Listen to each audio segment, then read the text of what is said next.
R I am still নিবেদিত DBC নিউজের নিয়মিত আয়োজন সংবাদ সম্প্রসারণে সবাইকে স্বাগত জানাচ্ছি। আমি মুক্তাদির অনিক। দিনের বাছাই করা সংবাদ এবং এর পর্যালোচনা নিয়ে সংবাদ সম্প্রসারণে আজ অতিথি হিসেবে স্টুডিওতে আছেন প্রথম আলোর যুগ্ম সম্পাদক সৌরভ হাসান এবং সিনিয়র সাংবাদিক হাসনাইন খুরশেদ। স্বাগত আপনাদের সংবাদ সম্প্রসারণে। হাসনাইন খুরশেদ, যেটা আমরা দেখছি সকাল থেকে, টঙ্গী ইজতেমা মাঠ দখল করতে গিয়ে সাতপন্থী এবং জুবায়েরপন্থীদের মধ্যে সংঘর্ষে ৩ জন মারা গেছে। আবার প্রশ্নটা একটু অন্যরকম। আমরা আগে দেখেছি যে ইজতেমা একবারই হতো। এই যে ইজতেমার মধ্যে বিভক্তি, এটা কি রাজনৈতিক ফায়দা লুটার জন্যই কি ছিল? এটা ঠিক রাজনৈতিক বলে আমি মনে করি না। যেটা হচ্ছে যে ইজতেমা আমরা অনেক বছর ধরেই দেখে আসছি যে তাবলিগ জামাত ইজতেমার আয়োজন করে, টঙ্গীর তীরে ইজতেমা হয়। ইজতেমার আখেরি মোনাজাতকে ঘিরে সারা দেশে ধর্মপ্রাণ মুসলমানদের মধ্যে অনেক উৎসাহ উদ্দীপনা, বিপুল সংখ্যক মানুষ ইজতেমার আখেরি মোনাজাতে অন্তত যোগ দেওয়ার চেষ্টা করেন। সেটা আমরা অনেক বছর ধরেই দেখে আসছি। বিভাজনটা শুরু হতে দেখলাম আমরা 2017 সালে, এবং 2017 সালে যখন তাদের যারা তাবলিগপন্থী তাদের মূল কেন্দ্র হচ্ছে কাকরাইল, এবং কাকরাইল মসজিদে, সেখানে আমরা তাদের 2 গ্রুপ হয়ে গিয়ে তাদের মধ্যে প্রথম সংঘর্ষের ঘটনা দেখি। আমরা আশা করেছিলাম যে দেশের যে আলেম সমাজ তারা এরপর উদ্যোগ নেবেন যাতে এই বিরোধটার নিষ্পত্তি হয়, কিন্তু সেই বিরোধের নিষ্পত্তি হয়নি, বরং দিন দিন এটা আরও বেড়েছে। এবং তারপর থেকেই প্রতি বছর একটি জায়গায় 2টি আলাদা ইজতেমা হতে দেখেছি আমরা। কিন্তু তারপরে একটা বিষয় ছিল যে সহিংসতার বা সংঘর্ষের ঘটনা আমরা ওইভাবে দেখিনি কখনো। এবার যেটা দেখলাম যে সহিংসতা ঘটলো, প্রাণহানি ঘটলো, এত মানুষ আহত হলো, এটা আমাদের দারুণভাবে ব্যথিত করেছে। আমরা সবাই জানি, আমরা বিশ্বাস করি, মুসলমান হিসেবে আমরা বিশ্বাস করি ইসলাম শান্তির ধর্ম। ইসলাম প্রচারের দায়িত্ব নিয়েছেন তাবলিগ জামাতের যারা বিশ্বাস করেন তারা। সেখানে তারা নিজেরাই সহিংসতায় জড়াবেন, অশান্তিতে জড়াবেন, এটা আমরা কখনোই আশা করি না। এবং সেই ধরনের ঘটনা যখন ঘটছে তখন বা ঘটে গেছে, আমরা উদ্বিগ্ন। আমরা আশা করি যে এই ধরনের বিরোধ, এই ধরনের সহিংসতা আর কখনো ঘটবে না। ধন্যবাদ হাসনাইন খুরশেদ। জনাব সৌরভ হাসান, যে হাসনাইন খুরশেদ বলছিলেন, আপনি তো বেশ কিছুদিন ধরেই এই সংঘাত, ঝগড়াঝাটি, হুমকি পাল্টা হুমকি চলে আসছিল। প্রথমত জুবায়েরপন্থীরা বললেন যে সাতপন্থীদের আসতে দেওয়া হবে না, তাদের যে কোনোভাবে প্রতিহত করা হবে। তা প্রতিহত তো ধর্মের ভাষা না, ইসলামের ভাষা না, শান্তির ভাষা নয়। এই প্রতিহত করার প্রশ্নটা আসে কেন? তারা আলাদা করতে পারতেন এবং সরকারকে বলতে পারতেন যে এটি মানে তারা যে সমাবেশে যাবে আমরা যাব না, বা আমাদের সমাবেশে যাতে তারা না আসে।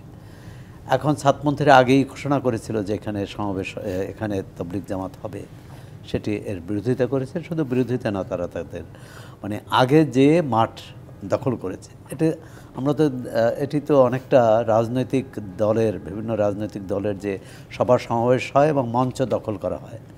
এক দল সমাবেশ ডাকলে আরেক দল যে মঞ্চ দখল করে, মাঠ দখল করে, মানে এটি খুবই নিন্দনীয়, উদ্বিগ্ন। এই যে 4টি মানুষ মারা গেল, আমি সর্বশেষ খবর দেখলাম যে 4 জন মারা গেছে এবং 50 জন, 39 জনের মধ্যে আরও গুরুতর হবে। কারণ এর তো যেভাবে মেরেছে, এটা তো মানে পুলিশের মান না যে পুলিশ দেখে মারে যে কোথায় মারা যাবে না, মানে কারো মাথায় পড়েছে, কারো মানে এমন স্পর্শকাতর জায়গায় পড়েছে যে আরও মারা যেতে পারে।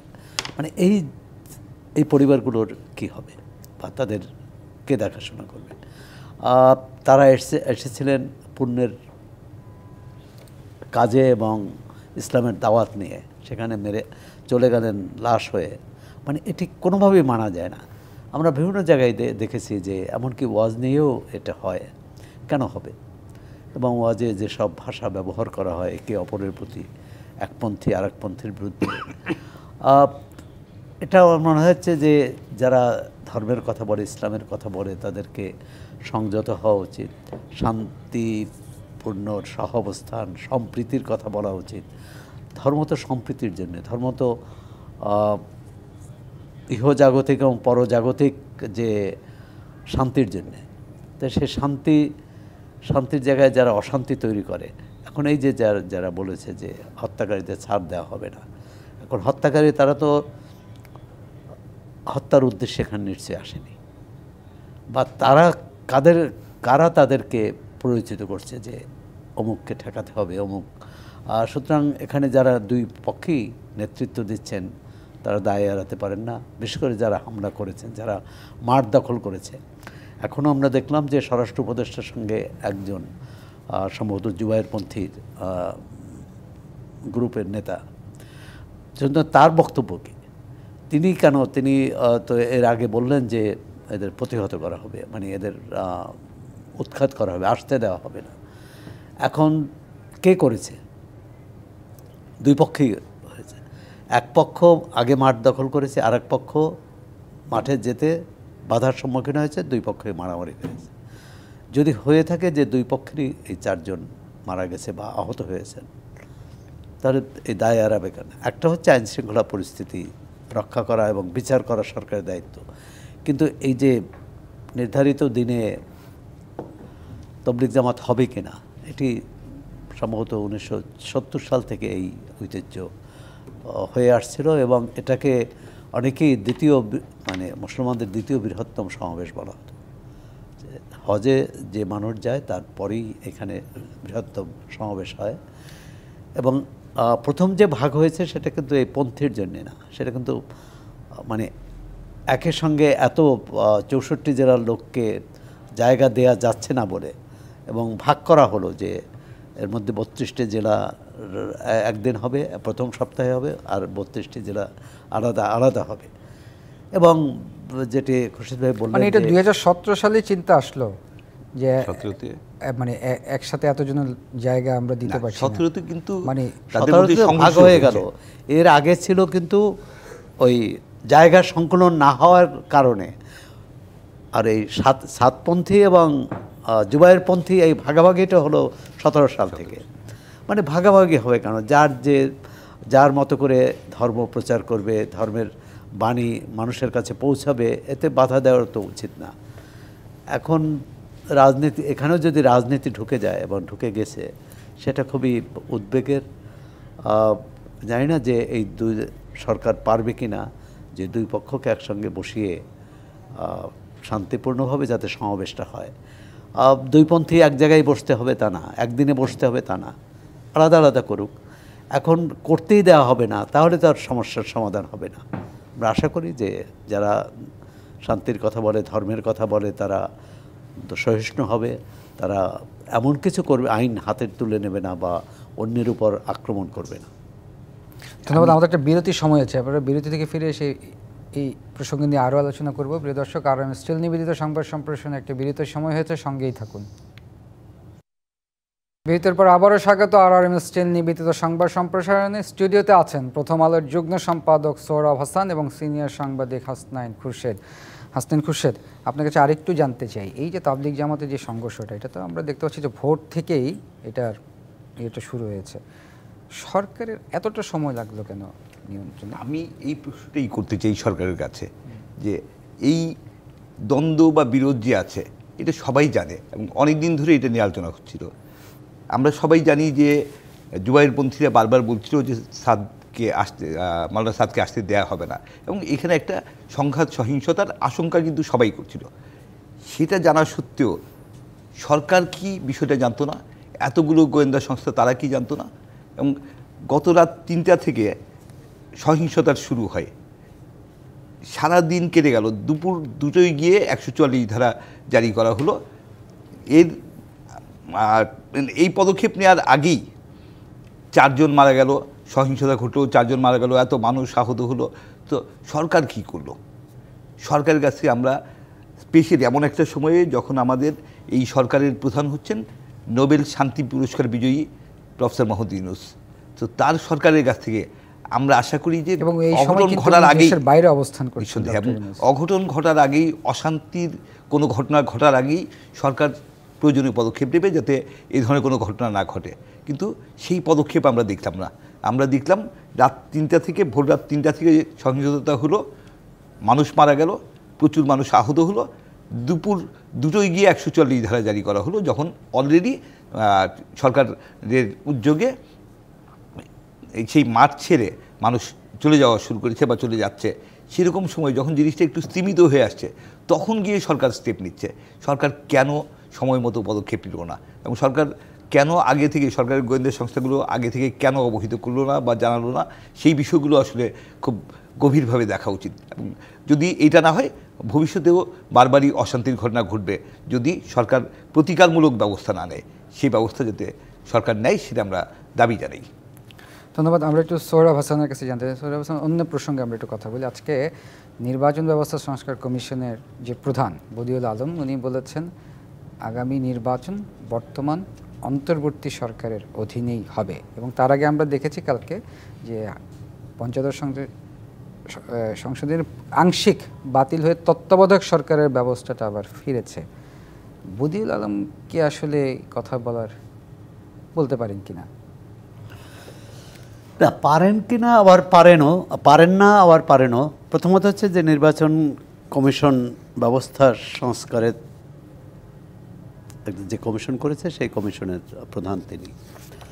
এখন নামে কি আসে যায় বলা হয়, কারণ ধরুন পঞ্চদশ সংশোধনী বাতিল হয়নি, ধরুন সংবিধানে কোনো পরিবর্তন হয়নি, তাহলেও একটি ছাত্র গণ অভ্যুত্থানের মধ্য দিয়ে যে সরকার এসেছে এই সরকারই তো পরবর্তী নির্বাচন করবে।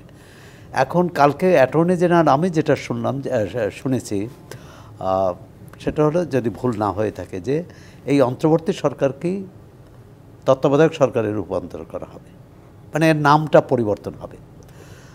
এখন নাম পরিবর্তন মানে হতেই হবে তা নয়। আর এটি কিভাবে সাংবিধানিকভাবে বৈধতা দেয়া হবে সেই প্রশ্নটি আসছে, মূল প্রশ্ন হচ্ছে সেটি। তো এটি সেটা আমরা 111-এ দেখেছি, বা পরবর্তীকালে যতগুলো সংশোধনী হয়েছে, যতগুলো বড় পরিবর্তন হয়েছে, পরবর্তীকালে জাতীয় সংসদে এটি অনুমোদন করতে হয়েছে।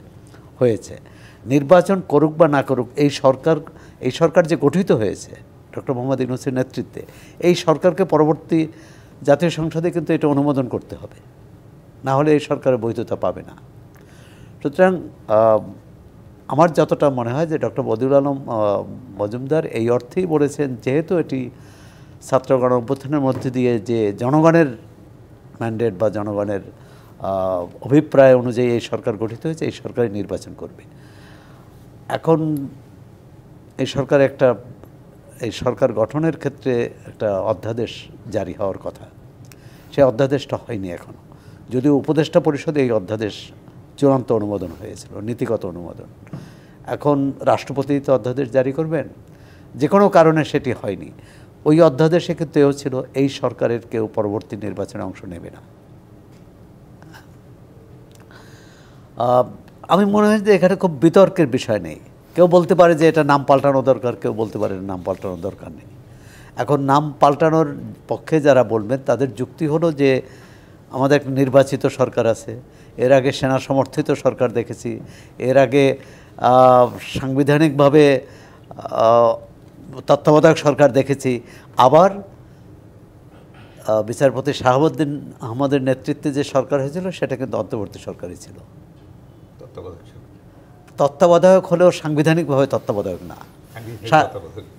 শাহাবুদ্দিন সাহেবের নেতৃত্বে যেটা, না সেটা সাংবিধানিকভাবে তত্ত্বাবধায়ক না। এ কারণে সেটি ওই অর্থে যদি বলেন, সেটি হচ্ছে এরশাদেরই লিগাসি বহন করেছে। এরশাদ পদত্যাগ করেছেন, প্রথম উপরাষ্ট্রপতি এরশাদের কাছে পদত্যাগ করেছেন, উনি গ্রহণ করেছেন। বিচারপতি শাহাবুদ্দিন আহমদকে তিনি উপরাষ্ট্রপতি পদে নিয়োগ দিয়েছেন, তারপর নিজে পদত্যাগ করেছেন। ওই শাহাবুদ্দিন সাহেবের এটাও এক ধরনের অন্তর্বর্তী বলি বা তত্ত্বাবধায়ক, কিন্তু এটা সাংবিধানিকভাবে কিন্তু তখনও রাষ্ট্রপতি শাসিত ব্যবস্থা ছিল। আর এখন যেটা পরে ত্রয়োদশ সংশোধনের মধ্য দিয়ে যেটা করা হয়েছে সেটা হলো নির্বাচনকালীন যে সরকার, এর মানে কি বলে, মূল অর্থ বা এর যে সারমর্ম যদি বলেন একই, ওখানে ছিল 3 মাসের মধ্যে এদেরই করতে হবে।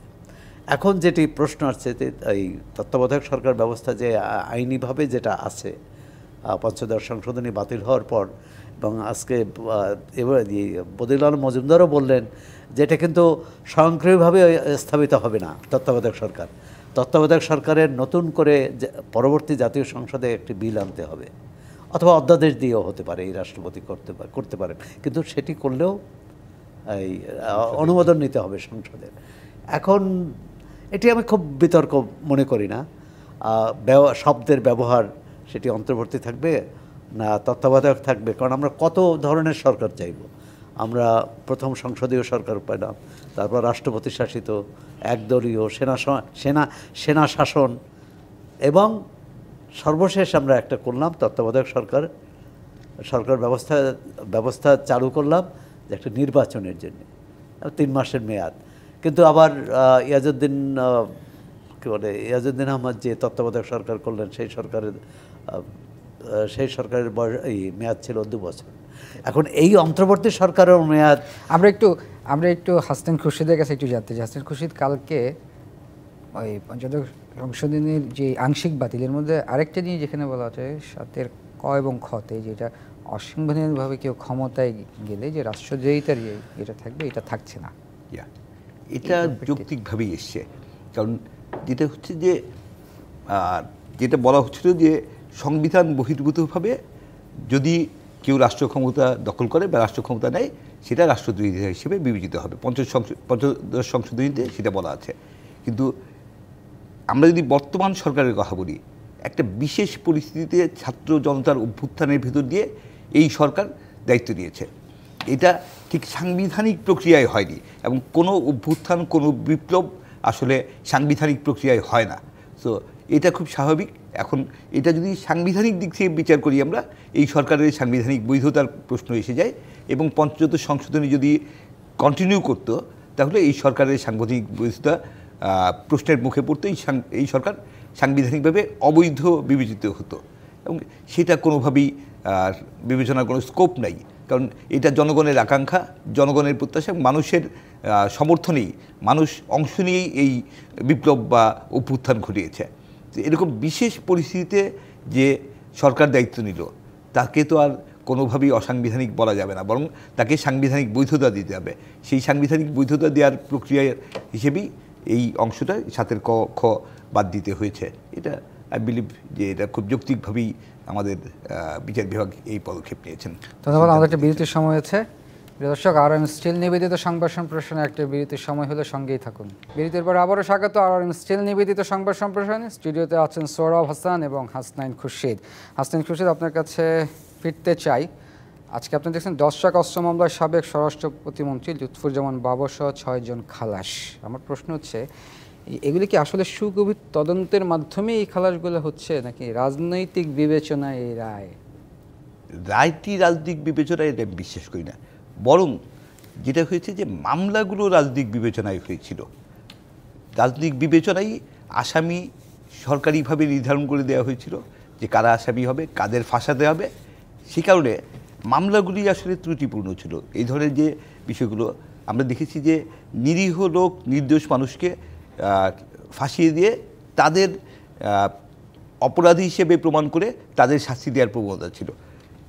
এই প্রসঙ্গে আমি একটু 21 আগস্টের গ্রেনেড অ্যাটাকের মামলার রায়ের কথাও আনতে চাই। যে কেউ আমি স্পেশালি সামাজিক মাধ্যমে কেউ এটা বলার চেষ্টা করছেন, তার মানে কি 21 আগস্ট ঘটেনি? নিঃসন্দেহে 21 আগস্ট ঘটেছে, এবং সেটা খুব দুঃখজনক ঘটনা। বাংলাদেশের ইতিহাসে খুবই নৃশংস একটি নৃশংস ঘটনা নিঃসন্দেহে। 21 আগস্টের গ্রেনেড হামলায় 24 জন মানুষ মারা গেছেন। সেই মামলার সুষ্ঠু বিচার হতে পারতাম, সুষ্ঠু বিচার হওয়া উচিত, আমরা এখনও বিশ্বাস করি। কিন্তু সেই মামলায় যেই প্রক্রিয়ায় যেভাবে মামলা করা হয়েছিল, যেভাবে তদন্ত করা হয়েছিল, যেভাবে আসামি হিসেবে যাদের সাজানো হয়েছিল, এগুলো সাজানো, সো মামলাগুলোই ছিল ত্রুটিপূর্ণ।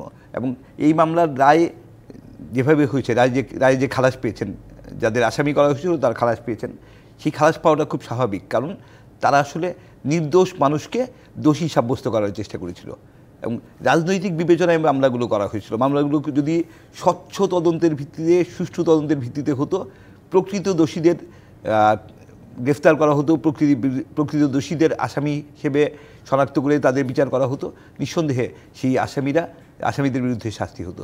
কিন্তু যখন প্রকৃত আসামিদের আড়াল করে নির্দোষ মানুষকে আসামি সাজিয়ে এবং রাজনৈতিক বিবেচনায় শাস্তি দেওয়ার চেষ্টা করা হয়েছে।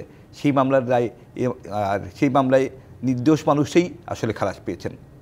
কিন্তু ঘটনা ঘটেনি বা ঘটনা ঘটেছে কিনা এইসব প্রশ্ন করা অবান্তর।